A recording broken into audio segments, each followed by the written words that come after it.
Donc, on est dans Jean 7. Et nous lisons pour commencer simplement les versets 10 à 13. Ça va vous donner un peu l'atmosphère. Il y avait vraiment une ambiance de beaucoup d'atmosphère à ce moment-là à Jérusalem. Non, c'est ça, la tension montait, puis c'est pas pour rien que Jésus voulait rester en Galilée, parce que son heure n'était pas encore venue, c'est pas parce qu'il avait peur ou quoi que ce soit, mais la tension montait, puis il y avait toutes sortes de choses là, qui étaient en ébullition, mais on sait qu'effectivement, il a fini par monter, et c'est ce qu'on va lire justement dans les versets pour s'introduire avant que je prie, puis ensuite que je vous partage ce message de ce matin. Lorsque ses frères furent montés à la fête, il y monta aussi lui-même, évidemment ça parle de Jésus, non publiquement, mais comme en secret. Les Juifs le cherchaient pendant la fête et disaient « Où est-il? » Il y avait dans la foule une grande rumeur à son sujet. Les uns disaient « C'est un homme de bien », d'autres disaient « Non, il égare la multitude. » Personne toutefois ne parlait librement de lui, par crainte des Juifs. Merci Seigneur pour ce temps dans ta parole ce matin et je te prie que tu puisses, comme d'habitude Seigneur, toi qui es si fidèle, amener ces vérités qu'on considère jusqu'au fond de chacun de nos cœurs, qu'on chérisse ces choses, que ça laisse son effet transformateur, réconfortant, peut-être aussi de réprimande, ou ce que chacun ici a besoin sur mesure. Mais aussi, Seigneur, comme Église, on veut être transformé par le renouvellement de l'intelligence en considérant ces vérités. Et donc, merci que ce n'est pas en vain qu'on vient à toi ce matin. Tu rémunères ceux qui te cherchent et donc, on s'attend à ce que tu accomplisses tes desseins bienveillants. On te prie toutes ces choses au nom de Jésus. Amen. Avant que je vous donne un peu de contexte, le titre du message vient du verset 24. « Jugez Jésus-Christ selon les apparences et non selon la justice. » On voit ça au verset 24. « Ne jugez pas selon les apparences, mais selon la justice. » Et on voit que vraiment ici, la foule et les dirigeants spirituels avaient tout faux. Comme nos cousins nous disent, les Français, il y avait tout faux concernant la personne de Jésus. Et donc, je vous parle un peu du contexte. Je n'ai parlé avant la lecture ce matin en première partie. Mais les choses ici dans Jean, comme on le voit à travers vraiment tous les chapitres qui avancent un après l'autre, il y a une tension qui est montante. Mais ici, il faut comprendre que la tension monte à cause que dans le chapitre 5, au tout début du chapitre 5, Jésus, le jour du sabbat, a guéri l'homme paralytique qui était sur le bord de la piscine de Bethesda. Et là, vous allez voir, il y a des références là, à guérir le jour du sabbat. C'est à ça que ça réfère. On est rendu beaucoup plus loin, mais encore ces choses retentissent parce qu'il avait fait ça à Jérusalem. Et donc là, de retour à Jérusalem, il ramène ça. Et donc, on voit que pour Jésus, son ministère, on peut dire qu'il a atteint le sommet de sa popularité. Okay, avec Jean 6, tout le monde qui le suivait. Puis là, il commençait le déclin de sa popularité. C'est-à-dire que là, justement, les gens commençaient à déchanter. Là, il y avait une division. Justement, on l'a vu à la fin du chapitre 6. Là. Il y en a qui ont arrêté de le suivre, puis tout ça. Et évidemment, l'opposition, j'allais dire la violence, et c'est vraiment de la violence, du leadership envers lui aussi était en augmentant. Il cherchait à le saisir, il cherchait à le tuer. Donc ça, c'est le contexte. Puis là, c'est pour ça que Jésus, en allant à Jérusalem, il allait déjà dans une atmosphère qui était beaucoup plus tendue qu'elle aurait pu l'être auparavant. Et donc, les choses ici, on peut dire qu'elles s'intensifient. Puis Jésus n'est pas étranger à ça. Son discours du chapitre 6 a vraiment jeté de l'huile sur le feu là, en disant « Je viens d'en haut, je viens du ciel, je suis le vrai pain. » Puis bon, c'est pas parce qu'il voulait provoquer, c'est parce qu'il révélait qui il est. Puis les gens ne l'acceptaient pas. Puis en plus, il y a le contexte d'une fête. La fête des tabernacles, beaucoup de gens à Jérusalem, c'est une des 3 fêtes où est-ce que tout le monde se rassemblait à Jérusalem. Et c'est la dernière fête, ça, la fête des tabernacles se passe à l'automne. Et donc, la prochaine, c'était quoi? C'était la Pâque. Puis là, c'est la dernière, c'est là que Jésus a été crucifié. Donc, on voit vraiment, là, on s'en va vraiment vers le point culminant du ministère de Jésus. Et c'est pour ça qu'on voit à travers, puis c'est quelque chose qu'on voit souvent à travers Jean, son heure n'était pas encore venue. C'est quoi son heure? C'est la croix. C'est le point culminant de son ministère quand il a donné sa vie. Et justement, avant, quand c'était pas le temps, les gens auraient probablement voulu le tuer, se saisir de lui pour le tuer. Mais c'était pas son temps. Puis c'est juste une petite parenthèse ici. La plus grande sécurité que nous puissions avoir, c'est pas d'en contrôler nos circonstances, tout savoir ce qui va arriver, comment ça va arriver, mais c'est d'être dans la volonté de Dieu. Donc, si on a quelque chose à se soucier, c'est pas j'ai-tu toute la sécurité, toutes les réponses à mes questions, mais est-ce que je suis dans la volonté de Dieu? Et ça, c'est révélé dans sa parole. Dieu nous guide dans toute la vérité. Et donc, si vous cherchez de la sécurité, elle n'est pas dans des circonstances, dans des choses qu'on peut faire de nous-mêmes, mais c'est dans la volonté de Dieu pour nous autres. Juste un peu encore de contexte, la fête des tabernacles ou des tentes, vous savez, ça rappelait le fait qu'il avait été dans le désert pendant toutes ces années, Dieu avait été fidèle pour s'occuper d'eux autres. Il y a deux thèmes qui revenaient. Un des thèmes qui revenait à cette fête, c'est l'eau, parce que Dieu leur avait donné de l'eau dans le désert pendant tout ce temps-là avec le rocher. Puis le rocher qui lui suivait, c'est qui? C'est Christ. C'est ce que 1 Corinthiens 10, 4 nous dit. Donc, c'est un thème qui est important, l'eau, dans cette fête. On va revenir là-dessus plus en détail la semaine prochaine, parce que ça va être dans notre texte. Aujourd'hui, on n'est pas encore rendu là. Mais il y avait un autre thème qui était important dans cette fête, c'est celui de la lumière, avec la menorah, là. Puis bon, on voit ça plus au chapitre 8. Mais c'était deux éléments qui étaient importants. Puis évidemment, tout ça était accompli en Jésus. Puis là, quand on considère ce qui se passe ici, la fête, Jésus qui y va, puis ce qu'il dit sur lui-même, on voit que, puis là je dis ça avec prudence, là, mais Jésus qui est la parole faite chair, qui a habité parmi nous plein de grâce et de vérité, c'était pas assez, OK, pour que les hommes croient en lui, parce que il y avait le privilège d'avoir Dieu qui vient parmi eux, OK? Puis c'est extraordinaire, puis je veux dire, c'est la bonté de Dieu qui permet ça, mais ça ne faisait pas d'eux des chrétiens, ça ne faisait pas d'eux automatiquement des récipiendaires de ce privilège. Ils avaient le privilège d'avoir Dieu devant eux comme ça, mais c'était pas automatiquement... Puis c'est ça le problème qu'on voit ici, puis qui monte de plus en plus dans l'Évangile de Jean, c'est que la majorité du peuple et le leadership spirituel jugeait Jésus selon les apparences et non selon la vérité. Ils regardaient, il doit venir de là, puis ils disent des faussetés, là. Il est supposé de venir de Bethléem et non pas de Galilée. Bien, il vient de Bethléem, il a grandi en Galilée, mais il est né à Bethléem. Il dit, il n'y a pas de prophète qui sort de Galilée. Ça, c'était des préjugés. Les gens de Jérusalem avaient des grands préjugés contre les gens de la Galilée.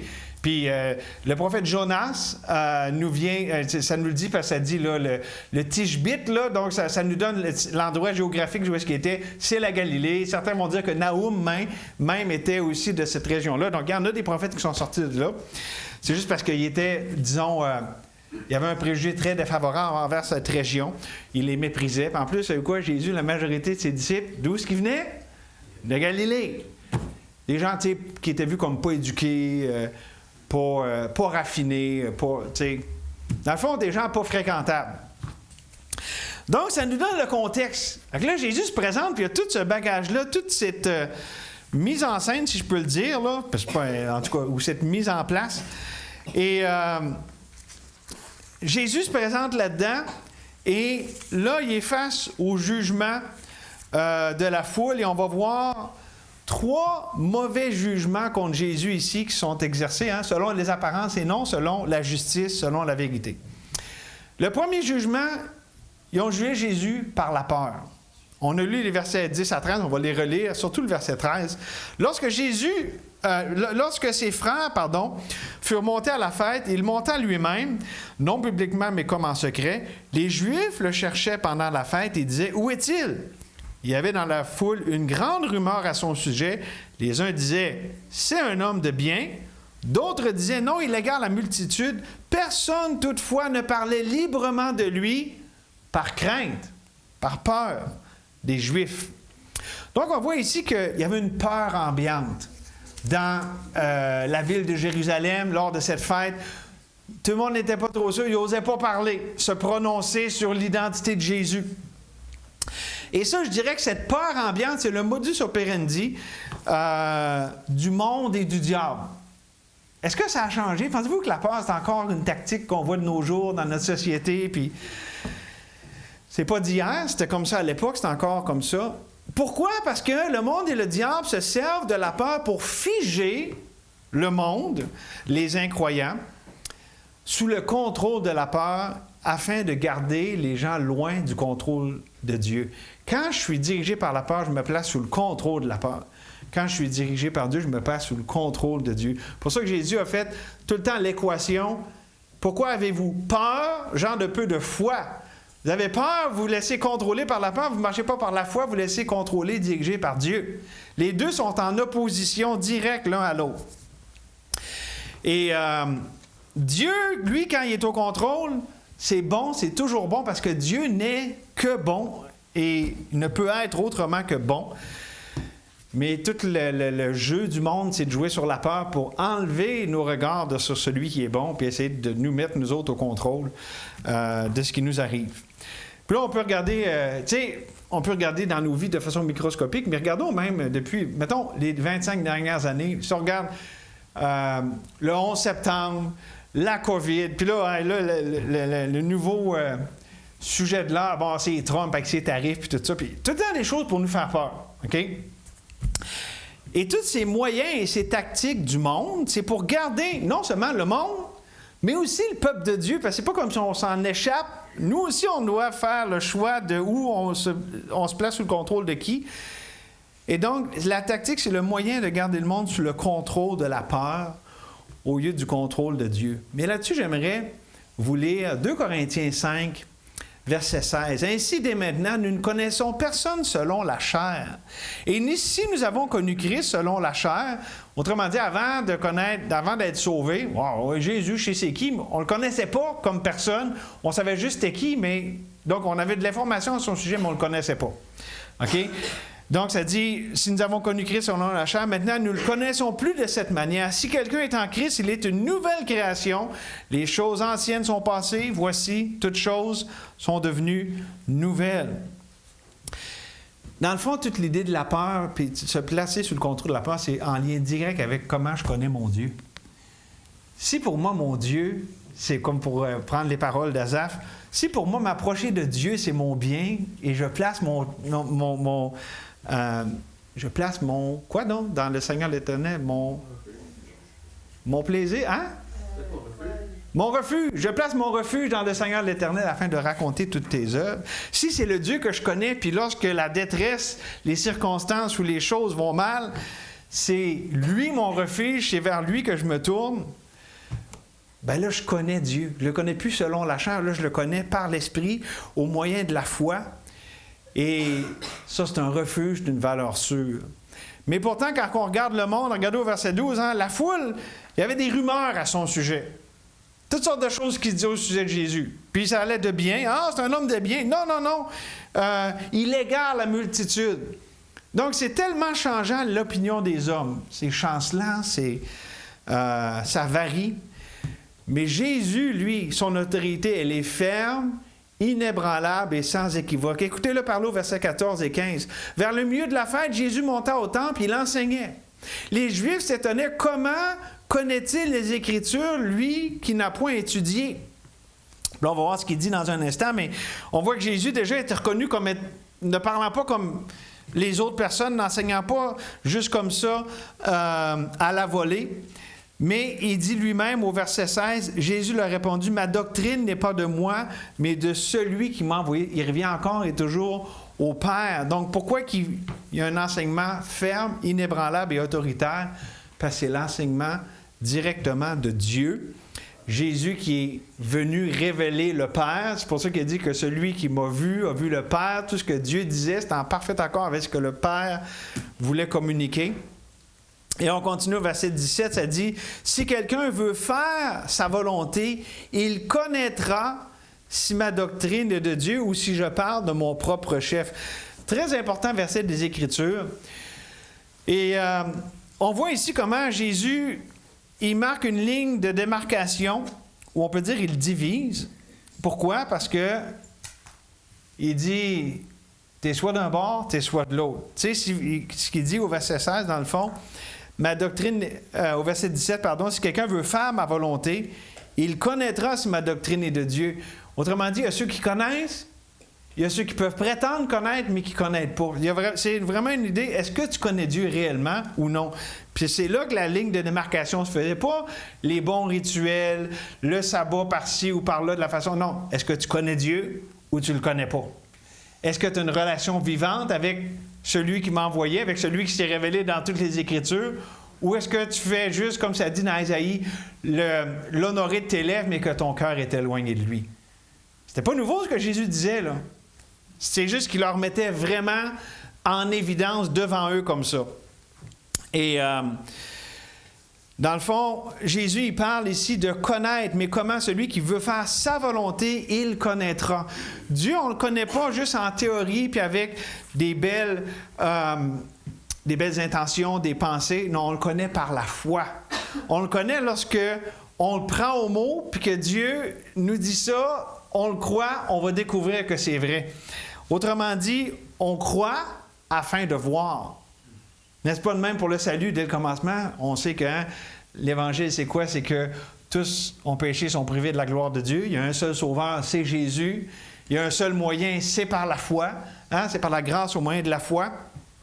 Et donc, quand on reçoit Jésus, là, on a la vie, puis là, on voit que c'est vrai que Dieu sauve, on voit que c'est vrai qu'il transforme les vies, qu'il donne une espérance vivante, toutes ces choses-là. Puis c'est vrai pour après ça, tout le reste de la vie chrétienne. Et c'est ce qu'on a ici avec les paroles de Jésus, où est-ce que lorsqu'il parle de faire sa volonté, c'était pas dans un sens légaliste, parce qu'il dit plus tôt, on a vu ça la semaine dernière, que la volonté de Dieu, c'est qu'on croit à celui qui l'a envoyé. Donc, sa volonté, c'est de croire. Évidemment, ça donne des actions, des choses dans notre vie, mais c'est d'abord et avant tout une question de foi. Et pourquoi ça, c'est important? Parce que la foi ici, à laquelle Jésus appelle, la confiance en Dieu, à le connaître lui, c'est l'inverse de la peur. En fait, c'est son antidote. Puis lorsqu'on juge les choses selon la peur, on a un brouillard, on ne voit pas les choses clairement. Mais lorsqu'on juge selon la réalité ultime de Dieu, là, tout est clair et tout est vrai. Et ça, c'est tellement important, mes amis. On a à apprendre ça comme chrétien dans nos rapports avec le monde pour dire aux gens, ben, tu sais, si ta vie ne va pas bien, c'est parce que tu n'as pas Jésus dans ta vie, puis tout ça. Mais aussi comme nous, en tant que chrétiens, puis entre chrétiens, de s'encourager à voir tout selon la réalité ultime de Dieu. Parce que le monde et ses voies ont des façons d'expliquer ce qui nous arrive. Mais le diagnostic divin, la réalité ultime de vraiment comprendre les choses telles qu'elles sont, il faut que ça soit à la lumière de Dieu. Je vous donne un exemple. Puis là, je ne serai pas nécessairement politically correct, là. Mais beaucoup moi, j'entends ça beaucoup à la prison. C'est un problème de santé mentale, puis tout ça, puis je suis pas en train de dire que des fois, les gens ne perdent pas la boule, puis il y a tout ça, puis il y a toutes les affaires de médication. C'est un grand sujet assez complexe, mais je veux juste amener un point par rapport à ça. Souvent, les gens vont essayer d'amener juste la réalité physique, visible, puis, OK, une explication ici-bas. Alors qu'en réalité, regardez cette personne-là qui est devant vous, puis mettez-la devant Dieu, c'est quoi son rapport? L'orgueil, la foi, ça va expliquer bien des affaires. En fait, ça va expliquer le fondement des choses, dont les autres choses sont des répercussions, des conséquences de ce problème spirituel. Parce que sinon, on est comme un aveugle conduit un aveugle. On voit quelque chose, on peut dire, regarde, cette personne-là, elle est donc bien bizarre comment elle agit, c'est donc bien pas normal ce qu'elle fait. Oui, OK, mais pourquoi? La réponse est dans la réalité ultime de Dieu. C'est quoi sa réponse à Dieu, à l'Évangile? C'est quoi la réponse? OK? C'est quelqu'un qui est indépendant. OK? Je vous dis, ça va complètement tout changer la façon de voir les choses. Et en fait, quand on comprend ici, c'est ce dont Jésus parle quand il parle de connaître la doctrine qui vient de Dieu. Verset 18 maintenant. Celui qui parle de son propre chef cherche sa propre gloire. Mais celui qui cherche la gloire de celui qui l'a envoyé, celui-là est vrai. Évidemment, Jésus parle de lui.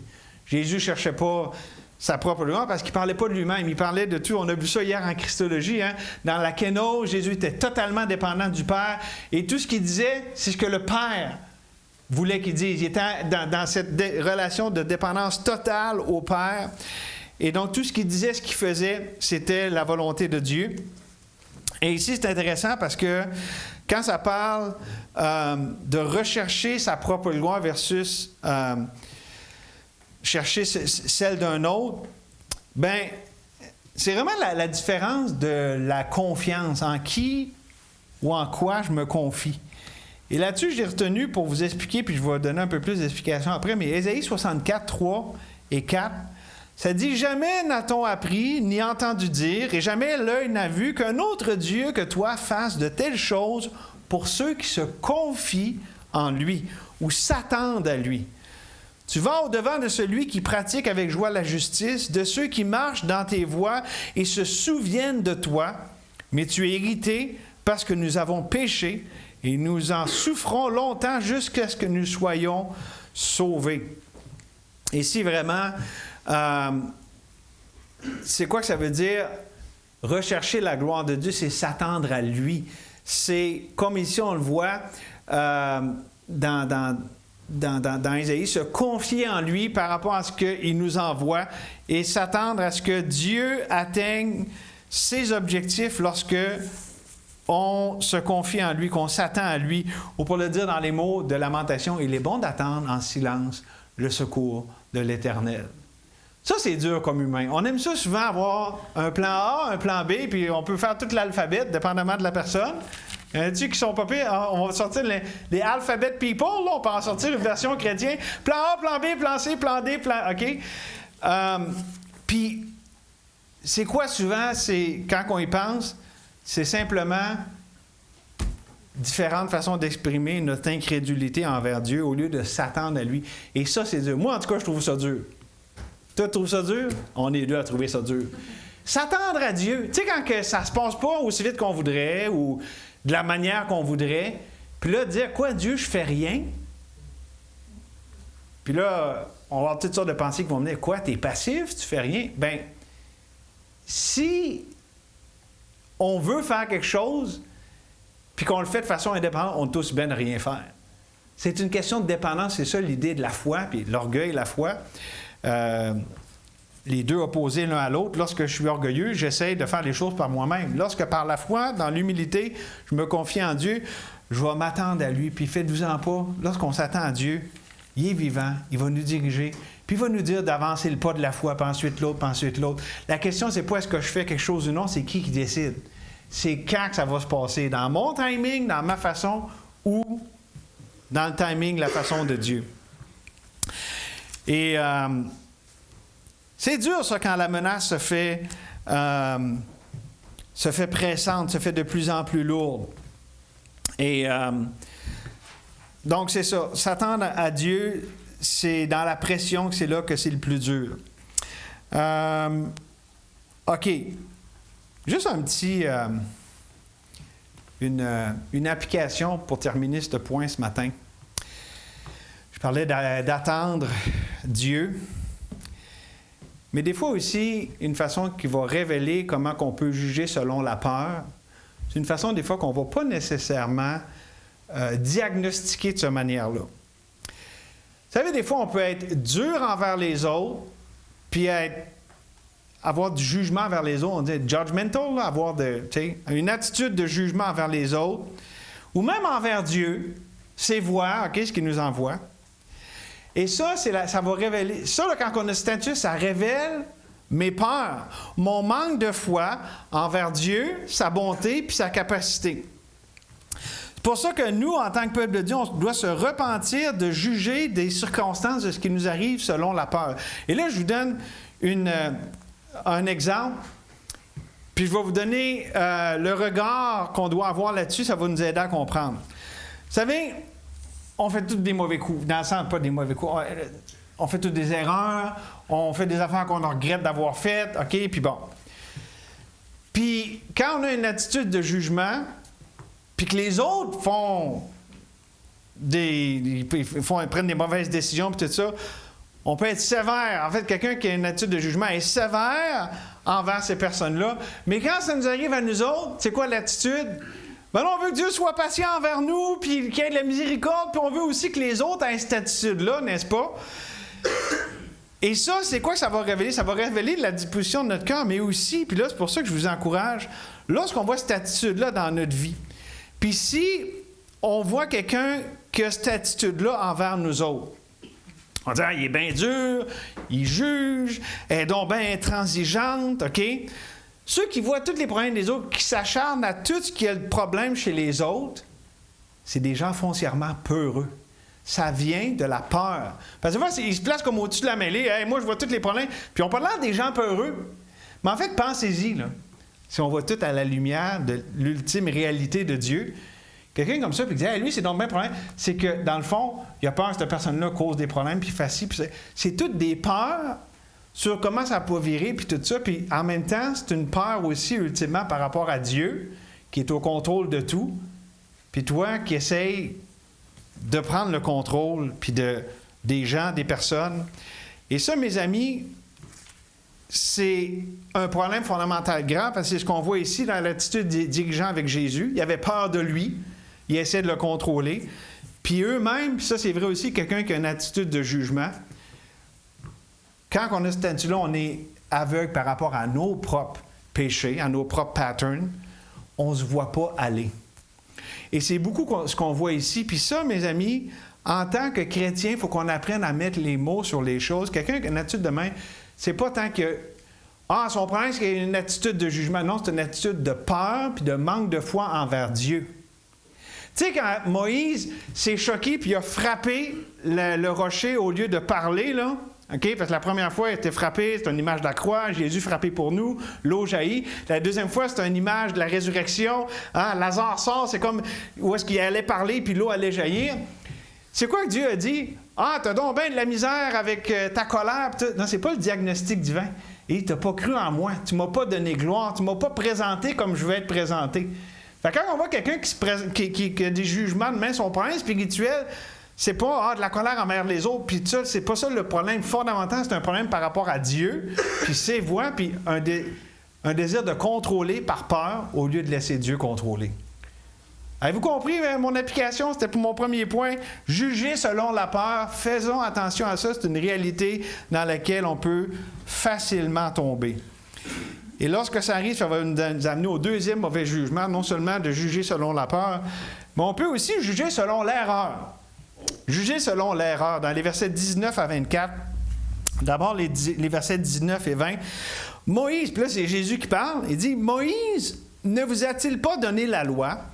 Et nul de vous n'observe la loi. Pourquoi cherchez-vous à me faire mourir? » La foule répondit, « Tu as un démon.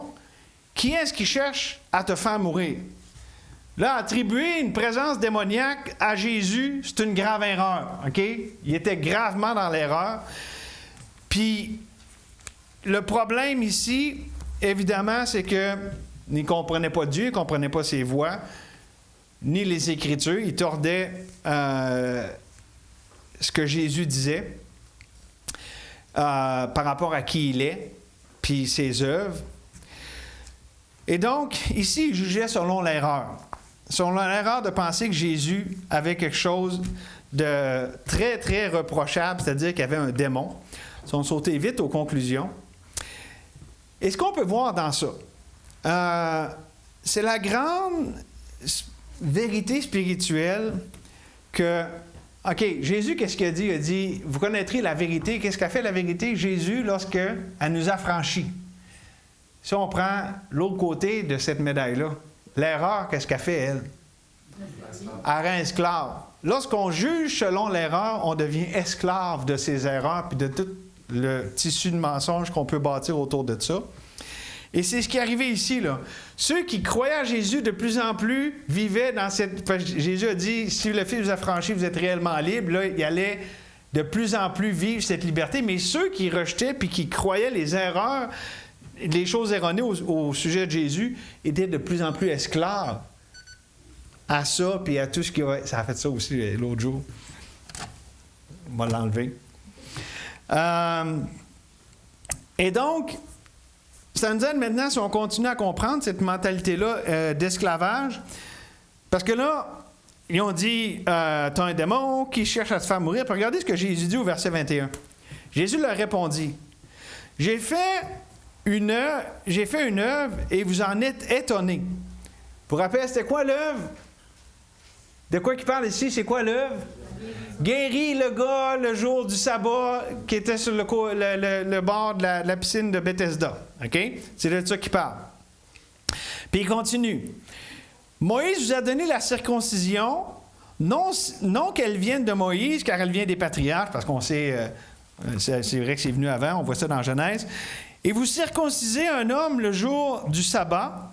Si un homme reçoit la circoncision le jour du sabbat, afin que la loi de Moïse ne soit pas violée, pourquoi vous irritez-vous contre moi de ce que j'ai guéri un homme tout entier le jour du sabbat? Voyez-vous, il y a vraiment, ici, il y a de l'hypocrisie. Il y a une erreur fondamentale où est-ce que ils jugent vraiment selon deux critères différents. Premièrement, quand Jésus leur dit « Nul n'observe la loi », je pense que c'est... Qui, dans la prière, c'est sorti? C'est vrai que je pense que c'est Paul. Ils ont dû prendre ça comme une insulte. « Hey, nous, on est les champions de la loi. » Puis, OK? Non, nul n'observe la loi. Ça, c'est le diagnostic divin. Là. Fait que justement, Dieu voyait le cœur puis tout ça. Mais, donc ici, il faut voir que, bon, comme je disais, il référait à la guérison du paralytique le jour du sabbat. Et donc, ce que Jésus fait ici, c'est comme s'il les prend, puis là, pas pour dire les prendre au piège, là, mais il montre leur contradiction en allant sur leur propre terrain, le terrain du sabbat. Eux, les champions du sabbat, puis tout ça, puis ils reprenaient tout le temps Jésus sur la question du sabbat. OK? En essence, ce qu'il leur dit, là, si vous êtes capable d'observer la loi de Moïse en circoncisant un homme, puis on va dire en le blessant, là, parce que disons que c'est pas vraiment... c'est pas très agréable. Il dit, moi, je ne peux pas en guérir un tout entier le jour du sabbat. Tu sais, il leur montre la contradiction. Vous faites ça le jour du sabbat, moi, je ne pourrais pas faire quelque chose de mieux, de guérison de quelqu'un tout entier le jour du sabbat. Autrement dit, il leur met le problème de leur jugement selon l'erreur dans la face. Pourquoi? C'est pour ça qu'il conclut, ne jugez pas selon l'apparence, mais selon la justice. Puis l'idée ici, là, ça nous aide à comprendre, par exemple, ce qu'il nous dit, puis ça c'est cité 2 fois dans Matthieu, « J'aime la miséricorde et non les sacrifices et la connaissance de Dieu plus que les holocaustes. » Pensez à quelqu'un qui se confie dans le fait, hey, « Moi, j'ai fait la circoncision de quelqu'un le jour du sabbat, j'observe la loi, puis tout ça, je suis tout correct. » Comment est l'aveuglement spirituel de voir quelqu'un qui, le jour du sabbat, guérit quelqu'un? Je veux dire, puis c'est un œuvre. Il a fait du bien. La personne, ça fait des années, 38 ans, qu'il était esclave, qu'il ne pouvait pas bouger. Puis Jésus le libère la journée du sabbat. Puis en passant, il n'y avait rien dans la loi qui disait qu'on ne pouvait pas guérir quelqu'un le jour du sabbat. Puis Jésus aussi a pris l'idée, si tu perds une brebis, tu vas la chercher, OK? Puis c'est ça que Jésus a fait. Donc, ça nous aide à comprendre ici. Leur problème, puis si vous voulez plus de détails, vous lirez Ésaïe 58 sur tout l'esprit du sabbat. Là. Parce que c'est l'idée, tu sais, prendre plaisir en l'Éternel, c'est mon jour, c'est moi le sang. Eux autres, ils en faisaient vraiment une espèce de piège pour tout le monde, puis ça donnait une façon de contrôler et tout ça. Mais je dirais que leur erreur, bien qu'il y avait un côté doctrinal à leur erreur et théologique, mais leur erreur était fondamentalement relationnelle. Ils montraient qu'ils ne connaissaient pas Dieu en s'outrageant de même, en étant tout pris dans les choses de même secondaires. Ils voyaient que, comme Jésus a dit dans Matthieu 22, ils oubliaient les choses les plus importantes de la loi. Tu sais, eux autres qui mesuraient le cumin, puis toutes les choses, là, ça c'est dans la loi. Là, il y avait un homme tout entier devant eux, là, esclave, là.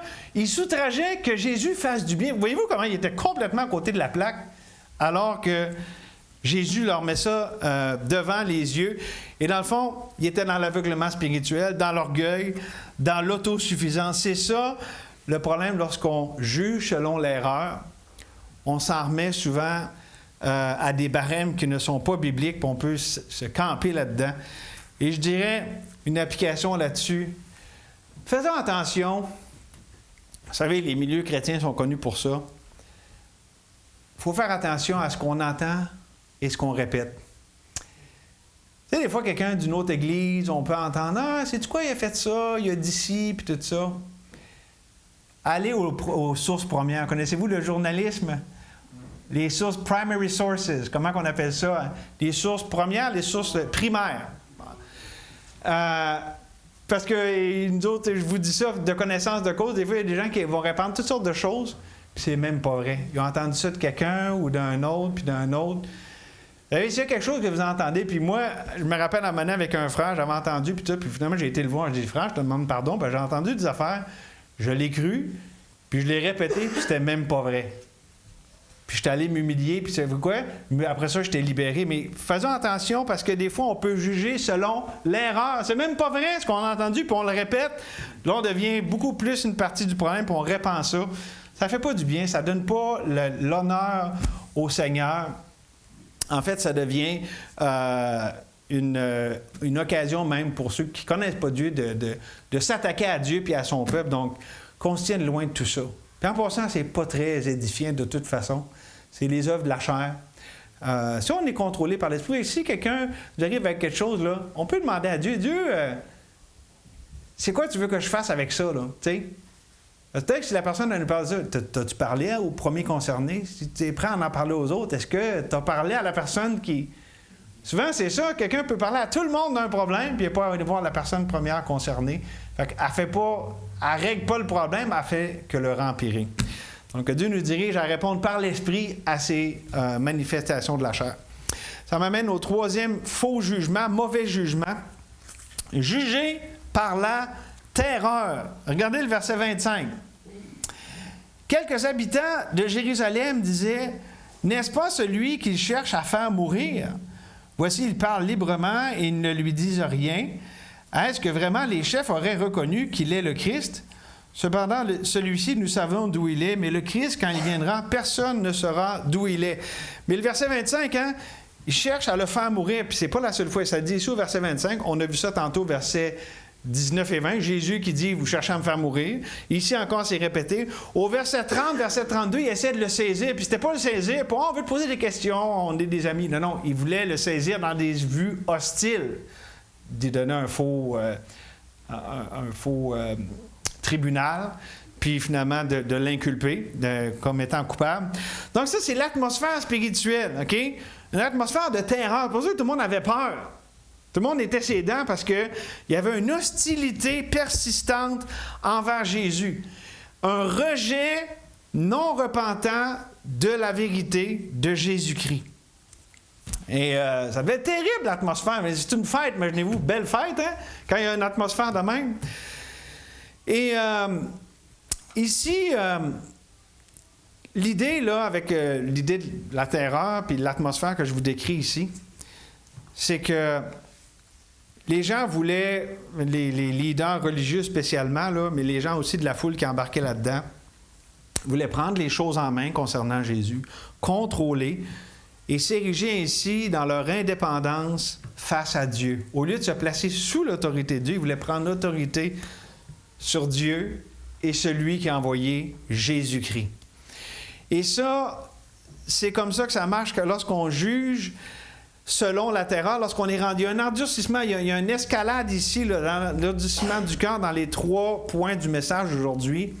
C'est que lorsqu'on est rendu à ce point-là, on veut se débarrasser à tout prix de celui qui nous heurte, qui nous dérange, qui ne répond pas à nos attentes. Autrement dit, comment des fois ça arrive des gens qui sont exposés à la vérité? Dans une famille chrétienne, dans une église, collègues de travail. Puis je comprends, des fois, les chrétiens peuvent avoir une mauvaise attitude, puis ça peut être repoussant, mais des fois, même quelqu'un qui amène la vérité tout simplement là, dans l'amour, puis un souci que la personne connaisse Jésus, bien, des fois, les gens vont arriver à ce point-là où est-ce qu'il y a une hostilité, là, puis c'est comme, je ne veux plus rien entendre. Moi, je l'entends assez souvent. Les gens disent, ah, moi, gentil. Puis des fois, j'essaie... Je pense qu'il en parlait dans le livre « Égaré dans le désert ». Souvent, c'est des gens qui ont été blessés par ce qu'ils connaissent de Dieu, ce qui est attaché à Dieu, tu sais, la religion, tout ça. C'est pas ce que Dieu est vraiment, mais eux autres, dans leur conception, c'est ça. Puis là, il y a une hostilité, là. Et c'est ce qu'on voit ici. il y avait vraiment cette hostilité montante. Puis là, il dit, il y en a qui croient, qui l'ont reconnu. Oh non, non. Puis, fait qu'on voit vraiment cette attitude-là, ce climat de terreur qui était établi puis qui grandissait de plus en plus. Puis quand ça parle ici au verset 26-27 qu'on a lu, il parle librement, est-ce que les chefs l'auraient reconnu, qu'il est le Christ? Puis il dit, nous, là, on sait que quand il va venir, on ne va pas savoir d'où est-ce qu'il vient. Là, c'est spécial parce que ça, là, cette pensée-là chez les Juifs, de ne pas savoir il vient de où le Messie, savez-vous, c'est parti de où cette idée-là? Voulez-vous le savoir? Ah, OK. Bon, je vais vous le dire. Ça vient de Malachie, ça vient des Écritures. Dans Malachie 3.1, ça dit « Voici, j'enverrai mon messager. » Évidemment, c'est un passage messianique. « Il préparera le chemin devant moi et soudain entrera dans le temple le Seigneur que vous cherchez. » Ah, boum, il va arriver, on ne sait pas il vient de où, il va se présenter dans le temple. On ne saura pas. Ça vient de là, cette pensée-là. Qu'il va se présenter comme ça, soudainement, on ne saura pas trop d'où ce qui vient. Puis le messager de l'alliance que vous désirez. C'est de là que ça venait, c'est l'interprétation de Malachie 3.1. Et donc, il se dit, on ne va pas savoir d'où il est. Donc, c'est drôle qu'il se posait une question légitime au verset 26. Hey, est-ce que les chefs croient en lui, ils ont reconnu qu'il est le Christ? Mais leur conclusion, elle est erronée par rapport à d'où vient Jésus. Parce qu'ils pensaient bien de savoir d'où il était, parce qu'il parlait en termes terrestres, et Jésus, lui, comme d'habitude, il parle en termes célestes. C'est pour ça qu'il dit au verset 28, regardez ce que ça dit. Jésus enseignant dans le temple. Puis là, il a entendu ce qu'il disait. Puis là, vous voyez l'ironie dans le verset 28. Vous connaissez, vous savez d'où je suis? Point d'exclamation. Ah ouais, vous savez d'où je suis? OK, c'est ça l'idée. Je ne suis pas venu de moi-même, mais celui qui m'a envoyé est vrai, et vous ne le connaissez pas. Il y a un certain sarcasme là-dedans, OK? Il y a un ton là-dedans de reproche de la part de Jésus. On me l'a dit, ah oui, vous savez d'où je viens. Ils pensaient, eux autres, savoir d'où ce qui vient. Ils parlaient en termes de ah oui, c'est le gars qui est né là, tu sais. OK? Mais en fait, Jésus, lui, il parle en termes de je viens de là-haut, je viens du ciel. Je suis envoyé par votre Dieu que vous dites adorer. Et c'est là qu'on voit justement qu'il y avait une incompréhension fondamentale. Mais regardez, parce que ça termine en disant, vous ne le connaissez pas, verset 29, « Moi, je le connais, car je viens de lui, et c'est lui qui m'a envoyé. » Voyez-vous encore, le problème fondamental est relationnel.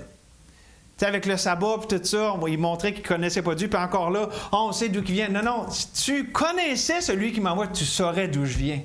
C'était pas juste un problème, le sabbat, puis ici, puis ça, non, c'est parce qu'il ne connaissait pas Dieu. C'était ça le problème fondamental. C'est une question relationnelle, de connaître Dieu par la foi. Et n'est-ce pas, d'ailleurs, toute l'idée de la nouvelle alliance que Jésus venait inaugurer, qui allait commencer avec la croix, mais que déjà Jésus préparait le terrain. C'est quoi la nouvelle alliance? C'est dit dans Jérémie 31. Tous connaîtront Dieu, depuis le plus petit jusqu'au plus grand. Puis connaître, c'est l'idée d'une connaissance relationnelle. C'est pas juste de connaître des choses au sujet de Dieu, mais vraiment de le connaître, d'avoir un cœur nouveau, selon Ézéchiel 26. Et donc, c'est vraiment encore là, et au cœur de ce qui se passe ici, Jésus qui dit, vous pensez à côté de tout ce que je vous dis, parce que par la foi, vous ne voulez pas me connaître. Vous avez des pensées, vous avez toutes sortes d'erreurs parce que vous marchez par la vue et non par la foi. Mais, verset 30. Il cherchait donc à se saisir de lui et personne ne mit la main sur lui parce que son heure n'était pas encore venue. Puis c'est quoi l'heure dont il est question? C'est la croix. OK? Parce que Jésus même plus tard a dit le Fils de l'homme va venir. Puis l'heure de gloire, parce que c'est présenté comme l'heure où est-ce qu'il est montré comme celui qui est venu accomplir la mission qui avait été annoncée de toute l'histoire de la rédemption. Mais ce qui est le fun, c'est qu'au verset 31, il y en a qui ont cru. Plusieurs parmi la foule crurent en lui et disaient, le Christ, quand il viendra, fera-t-il plus de miracles que n'en fait celui-ci? Puis là, des gens vont dire, ouais, mais y croyais-tu vraiment? Parce que je vous dis, dans Jean, souvent, il y a une distinction entre des gens qui vont croire, il est le Messie, je reconnais des choses sur lui. Ils croient d'une façon extérieure, superficielle, puis intellectuelle. Puis d'autres fois, c'est vraiment une foi salvatrice. Quand on étudie l'Évangile de Jean, il distingue les deux. Ici, on peut se poser la question, parce qu'ils disent qu'ils croient à cause des miracles. Mais les miracles révèlent qui Jésus est. OK? Les miracles pointent à la personne de Christ. Donc, on peut croire, OK, ça devait être une foi authentique, malgré que le temps ici, quand ça dit « ils crurent », c'est un temps de verbe qui est utilisé dans le grec pour marquer un point dans le temps.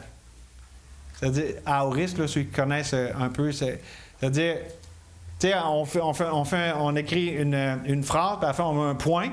Bien, c'est ça l'idée, c'est que c'est fini, puis il n'y a pas de suite. Tandis que lorsqu'on prend un autre temps de verbe qui parle de quelque chose qui commence, mais qui finit jamais. OK? Donc, est-ce qu'il était vraiment sauvé? C'était-tu authentique? Vous essayerez de le discerner vous-même. De toute façon, ça se peut qu'il y en a là-dedans qui avaient vraiment la foi, d'autres non. Mais juste pour vous dire que c'est un point qui, selon différents commentaires, selon ce qu'on peut voir, ça ne fait pas nécessairement l'unanimité. Et c'est pas la seule place dans Jean, on va en reparler, il y a d'autres places comme ça que ça parle de ceux qui ont cru. Puis c'était pas nécessairement pour avoir le fruit d'être régénérés par leur foi. Mais par contre, c'est quand même important quand ils disent « Le Christ, quand il viendra, fera-t-il plus de miracles que n'en fait celui-ci? » C'est vrai qu'il a fait des miracles, là. Bon, le gars, justement, le fameux gars sur le bord de la piscine de Bethesda, mais il a fait toutes sortes d'autres miracles aussi. Bon, il y en a beaucoup qu'on a vu, là, l'eau changée en vin, la résurrection de Lazare et tout ça qu'on va voir plus tard. Mais aussi tellement de choses que Jésus a faites qui sont uniques à lui. Jésus a aimé d'une manière dont personne n'avait jamais aimé. Il a souffert avec courage jusqu'à la croix, puis tout le rejet, puis tout ça. Il a payé la dette du péché, il est ressuscité des morts, il est monté au ciel en gloire, il a incarné, présenté, proclamé l'Évangile éternel, il a transformé des vies, il a libéré du péché de soi-même, il a consolé les cœurs, il a restauré des vies, des relations, il a triomphé de la tyrannie, il a formé des disciples qui ont fait en sorte que son message s'est répandu jusqu'aux extrémités de la terre. Il n'y a rien de cela qui n'a été fait, qui a été possible par personne d'autre que Jésus. C'est vrai, des fois, on dit « Ah, Jésus a dit, vous allez faire des plus grandes œuvres que moi. » Oui, c'est vrai, il y a ce point-là, mais Jésus, lui, en tant que personne qui est venu sur terre, Dieu, venu sur terre, c'est incomparable. Il n'y a jamais personne qui a fait ça. Et dans ce sens-là, on peut dire, y a-t-il quelqu'un? Non, il n'y en a pas. Il est unique, il est incomparable. Et je pense que c'est aussi pour ça qu'il y avait cette jalousie meurtrière. Comment qu'on va dire? Ils menaçaient leur position sociale, leur contrôle qu'ils avaient sur la population, parce que, justement, il apprenait de droit. Ça nous amène à conclure avec les versets 33 à 36. On va les lire, puis je vais juste vous dire une couple d'affaires pour terminer, puis on va avoir fini. Verset 33, Jésus dit « Je suis encore avec vous pour un peu de temps, puis je m'en vais vers celui qui m'a envoyé. » Évidemment, ça nous parle de la croix, puis de la résurrection et tout ça. « Vous me chercherez et vous ne me trouverez pas, et vous ne pouvez venir où je serai. » Sur quoi les Juifs dirent entre eux, « Où ira-t-il pour que nous ne le trouvions pas? Ira-t-il parmi ceux qui sont dispersés chez les Grecs? Et enseignera-t-il les Grecs? » Que signifie cette parole qu'il a dite? « Vous me chercherez et vous ne me trouverez pas, et vous ne pouvez venir où je serai. » Donc, encore là, Jésus était incompris par ceux à qui il s'adressait. 2 fois, il dit, « Vous allez me chercher, vous n'allez pas me trouver. Vous ne pouvez pas venir où est-ce que je vais. » Et là-dessus, il y a quelque chose de tellement important, c'est là-dessus que je veux terminer. Vous me chercherez. Et il y a 2 façons de chercher Dieu. Eux autres cherchaient des défauts avec Jésus. Ils jugeaient selon les apparences et non selon la justice. Ils cherchaient à le prendre en défaut. Ils ne cherchaient pas Dieu, ils cherchaient à le rejeter. Mais aussi, on peut chercher Dieu pour le trouver, lui, comme personne. Pour le trouver comme celui qui console, qui donne la grâce, qui donne la vie. Et c'est 2 façons totalement fondamentales, différentes fondamentalement. Et la différence, c'est la vie puis la mort. Parce que, savez-vous, des fois on dit, ça dit dans la Bible, personne ne cherche Dieu. Et des fois, les gens cherchent Dieu, mais pas pour la bonne raison. Ils essayent de prendre Dieu en défaut puis trouver des raisons pour lesquelles ils ont raison de le rejeter. J'espère qu'il n'y a pas personne ici qui est dans cette situation, que vous avez encore cette attitude, vous n'avez pas encore connu Dieu comme votre sauveur, puis vous essayez de le prendre en défaut. Mes amis, si on joue à ça, c'est pas nous qui va gagner. On ne peut pas mettre Dieu en jugement. C'est nous qui va être un jour devant lui, puis toute bouche va être fermée. Il n'y a pas de jugement, il n'y a pas, comment ça dit dans Proverbe, devant l'Éternel, là, il n'y a pas de conseil, il y a pas, on n'a rien qu'on peut essayer de dire devant Dieu. Vous demanderez à Job, il n'y avait rien à dire, même si Dieu avait des voies qui étaient vraiment difficiles pour lui. Parce que Dieu est Dieu, puis il va rester Dieu, puis l'homme ne peut pas se placer en juge devant lui. Mais lorsque je cherche Dieu pour essayer de le trouver, puis moi, dans la souffrance, des fois, je ne comprends pas pourquoi ça arrive, mais que mon attitude, c'est Dieu, c'est quoi que tu fais? C'est quoi que tu veux me montrer? Ou Dieu, comment je peux te trouver là-dedans, te découvrir là-dedans? Ça, mes amis, vous allez trouver la paix, la joie, parce qu'il est la paix, la joie, il est tout ce dont on a besoin. Lorsqu'on cherche Dieu de même, Dieu nous promet qu'on va le trouver. Que si on cherche de tout notre cœur, on va le trouver. Puis lorsqu'on trouve Dieu, on trouve absolument tout ce dont on a besoin. Et c'est mon appel ce matin, simplement, cherchez Dieu pour qui il est.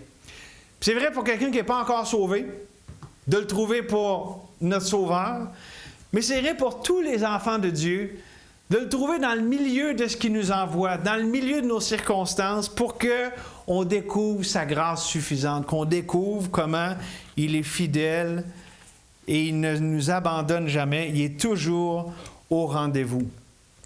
Et donc, c'est simplement ce que je nous appelle ce matin à faire alors qu'on va prier. Chercher Dieu. Puis un petit indice, savez-vous quoi? Un bel endroit pour trouver Dieu, c'est à la croix du Calvaire. C'est là qu'il a réconcilié sa justice contre notre péché, puis son amour pour nous pécheurs. Et comment tout est là, dans la croix.